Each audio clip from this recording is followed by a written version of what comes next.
NCIB ಟೈಮ್ಸ್ಗೆ ಸ್ವಾಗತ. ನಾನು Darshan Hunsur. IPS ಅಧಿಕಾರಿ ವಿರುದ್ಧ ರಾಜ್ಯಪಾಲರು ಕ್ರಮವನ್ನು ಕೈಗೊಳ್ಳಬೇಕು ಅಂತ ಹೇಳಿ ವಿಜಯಪುರ ಜಿಲ್ಲಾ ಜೆಡಿಎಸ್ ಪಕ್ಷದ ವತಿಯಿಂದ ವಿಜಯಪುರ ನಗರದ ಜಿಲ್ಲಾಧಿಕಾರಿ ಕಚೇರಿಯ ಎದುರಲ್ಲಿ ಪ್ರತಿಭಟನೆಯನ್ನು ನಡೆಸಲಾಯಿತು.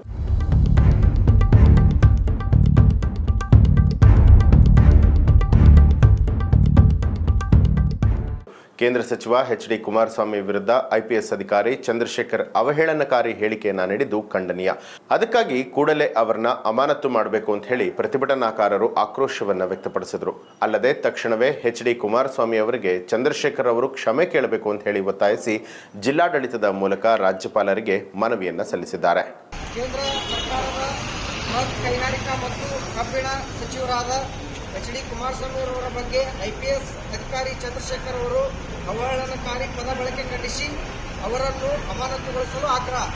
ಅಸಭ್ಯ ಪದವನ್ನು ಬಳಸಿರುವ IPS ಅಧಿಕಾರಿ ಚಂದ್ರಶೇಖರ್ ಅವರ ಹೇಳಿಕೆಯಿಂದ ಕರ್ನಾಟಕದ ಲಕ್ಷಾಂತರ ಶ್ರೀ HD ಕುಮಾರಸ್ವಾಮಿ ಅವರ ಅಭಿಮಾನಿಗಳ ಮನಸ್ಸಿಗೆ ನೋವಾಗಿದ್ದು, ಕೇಂದ್ರ ಸಚಿವರಾದ ಕುಮಾರಸ್ವಾಮಿ ಅವರ ಬಗ್ಗೆ ಈ ರೀತಿ ಮಾತನಾಡಿರುವುದು ಚಂದ್ರಶೇಖರ್ ಅವರನ್ನು ಈ ಕೂಡಲೇ ಅಮಾನತುಗೊಳಿಸಿ ಆಲಿಸಬೇಕೆಂದು ಈ ಮೂಲಕ ವಿನಂತಿಸಿಕೊಳ್ಳುತ್ತೇವೆ.